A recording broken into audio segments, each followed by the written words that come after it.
that is the first interim report, and this is in the same format that I did the 10-11 actuals.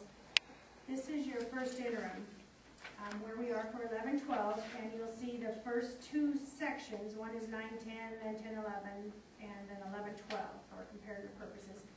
And you'll note that in 11-12, the R column is gone because all of our money has been spent. So it's fee for service, and then the community day special ed program. Okay, two different things that I've done in this section, if I'm not mistaken. I think I did it a couple different ways, but yes. Okay, assuming that if you look at on 10-11, the ending balance was $2,646,000, and so I propose that that be returned. That's the amount that be returned back to districts. So on the first column of 11-12, the proposed fee for service column, you'll see under object code 7000, it says other outgo balance return, and that's 2.6. So I've got that in there as an expense that we know that money's going back to districts. Okay, however it happens, it's going back to districts. So with that in mind, our budget plus that return back to districts is going to net a $1.7 million ending positive balance. Okay, and then 3% reserve is 923 to maintain our reserves, 923,000, and then that 295 that's highlighted there, that's if the decision was made to do the facilities. That 295 is the facility. So if we're not doing that, then our proposal is that we would maintain over the 1.7, 923,000 as reserve, and then the rest would be undesignated reserve at that point in time.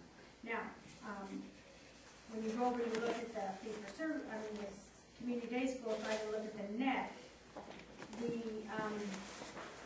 there's 1.8 amongst all programs in the reserve, and then 1 million of that 1.8 would be the 3% reserve, and then would be approximately 800,000 that is undesignated reserve. At this point in time, I'm not proposing doing anything with 11-12.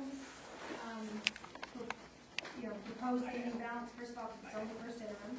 Second thing is we don't know about mid-year triggers, as a district still. But the revenue limit is based. I'm very conservative in my revenue limit. I think it's going to come in higher, but still we could have that trigger on that revenue limit side. So that 800,000 would be our until second interim, kind of maintained until we find out what the triggers are. And second interim would launch, and by then we would know. I have a question in reviewing this. If I take a look at your expenditures, like say in the 1000s, actually I had not concern, just something that I observed, and maybe you can help me understand what it was.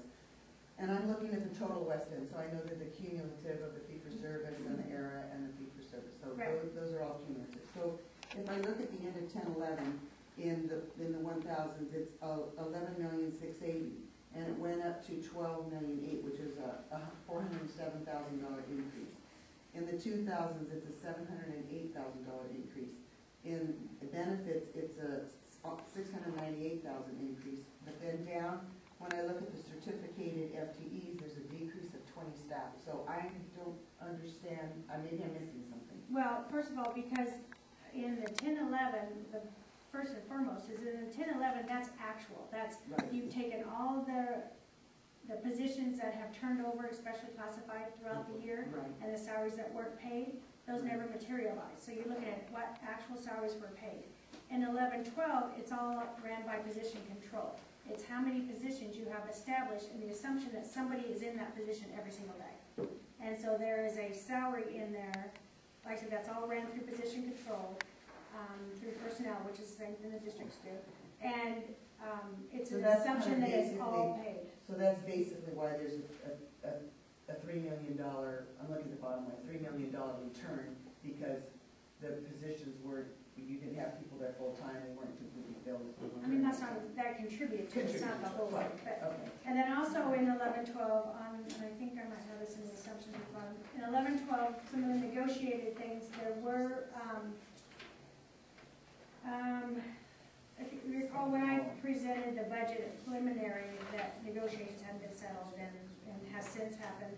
And the teachers still have furlough days, teachers have 5 furlough days, paraeducators have 4, classified staff have 5, that's office staff, but administration all has 8. But they're also put back in a step and column. A step and column was frozen in 10-11, it's not in 11-12, it's back in. And we do have a cap on insurance now at the Kaiser rate. But one of the things that happened, there's a number of things they did in negotiations, though that was a good thing, but then they also blended rates. And one of the things that was, we had, especially paraeducators, had an extremely low medical rate, and they were all over the board, depending on the bargaining unit, where they blended the rate, and so for some reasons, like paraeducators' rate came up, and teachers came down, and so that blending didn't actually save us as much as we had hoped in that. We did have a savings in insurance, but not as much as I had anticipated. We also had, for the first time, opt-outs. And we had a lot of staff, and there were a lot of paraeducators, which surprised the heck out of me, that opted out of insurance. So I assumed this huge savings in health and welfare, that because of the blended rate, the whole amount didn't materialize. I said because it brought paraeducators. But the good news is, that's only for 1 year. Yes. But in successive years, right, that cap rate will result in great benefit. And it's not, at this point, it's not a hard cap because it's just at the lowest rate we have is capped at that, yeah. That's better than nothing. Exactly, and everybody pays the difference if they choose a different health plan than that. Good job. So that was some of the expenses, but the big difference in when you always look at actual versus an interim report is you're assuming, the first interim is always the hardest because there's nothing to get a track record on. You know, I mean, you really only have 1 month, and that's in October when you have all your full staff there, and subs is the hardest part because the only thing that you can budget subs on is what's happened in prior years. And but we also take a look at, okay, in the month of October is the first real solid full month, and what's happened that month, and try to extrapolate that out all the way through June. Second interim is always so much better because we have 6 months behind us, and we can develop a pattern within the year and adjust our salaries at second interim, and we do every month when we take a look at what positions haven't been filled and or had vacancies throughout the month and salaries that haven't occurred, then we take them out of the budget. We take those salaries out of the budget. But at this time, at first interim, you don't have but 1 month to do that opportunity with. So your first interim budget is usually always higher than your second interim budget on salaries and benefits. Anything else? I have something that I'd like to add back to C7, only because we're talking about anticipated return and kind of what we're talking and thinking that it's going to be the $3,019,562. What I went ahead and did was I prepared based on the information that Janet had provided with using that figure. And I broke it out based on what the district's contribution, this is the manner in which we return it. It goes based on the way the district contributes towards the fee-for-service. The return is given back based on that same percentage.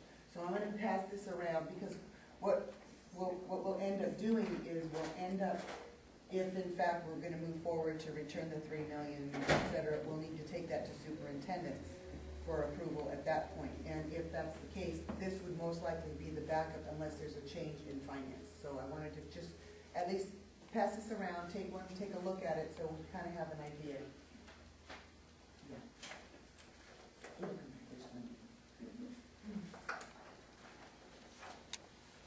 Janet, do you have any questions?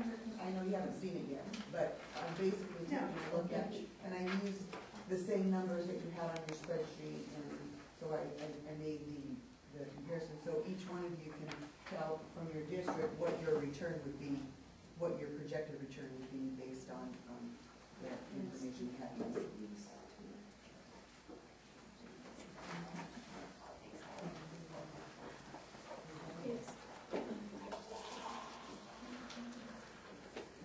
Janet, the 3,019,019.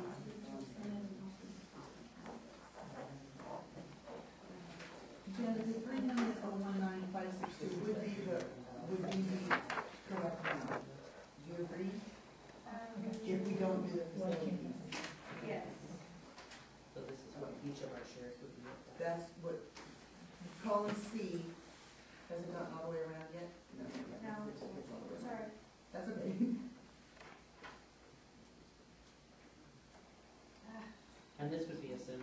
bill back would also happen, correct? So that's what this would be.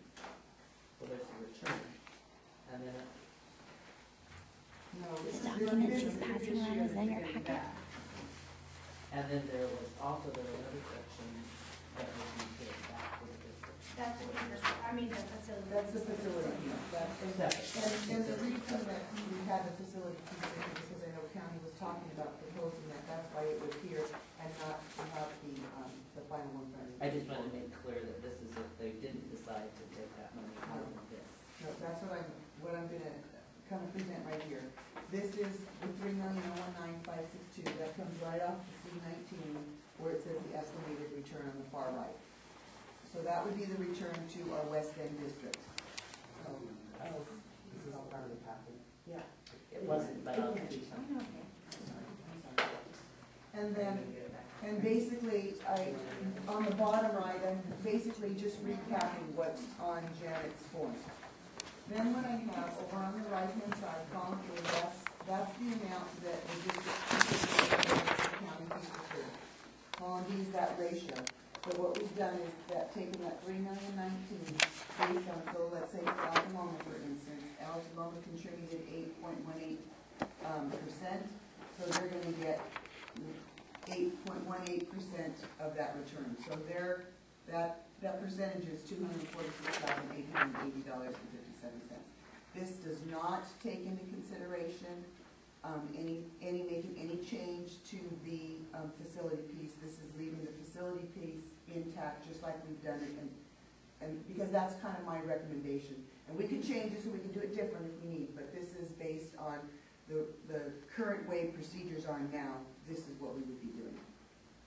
And one of the, like I said, from the county point of view and Sharon's is yes, if we won't be incorporating the facility piece now, then we will be proposing that in the future, because, the more independent little billbacks, the more focused on different issues. It's like, it hits the districts, and we're getting all these separate little billbacks all the time. And I think it would be a good recommendation for next year to move forward, if that's the plan that we want to go forward to. I think it's probably a good idea. Well, and there's a couple different recommendations that the finance folks will understand all the mechanics of how this works in their budget. Is, separate bill back versus, because when you do things separate, comes between 6,500 special ed money and unrestricted money, and you've got negotiations things going on with unrestricted versus restricted.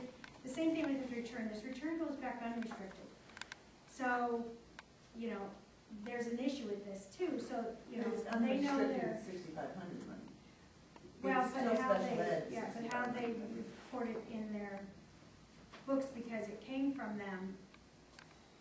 Anyway, they have to deal with it in negotiations on their end. So the other recommendation, and it doesn't matter, it's all 6 and 1/2 dozen the other, but is the other thing that can be done with the return is we can credit back the apportionment that goes in monthly.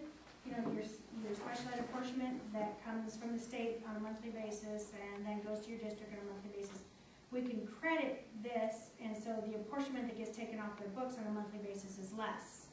Or they get more money on a monthly basis. Does I that make think sense? that you're really in a back area there. Yeah, that's what I'm saying. And The discussion because will go. it's very complicated in terms of how it has to be logged in, even the time involved for staff, which is a cost. Right, right.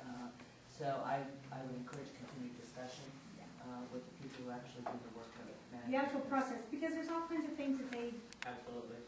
have vision of that goes on within their district. So we'll talk about that later. Thanks. Are we on number 9 now? Well,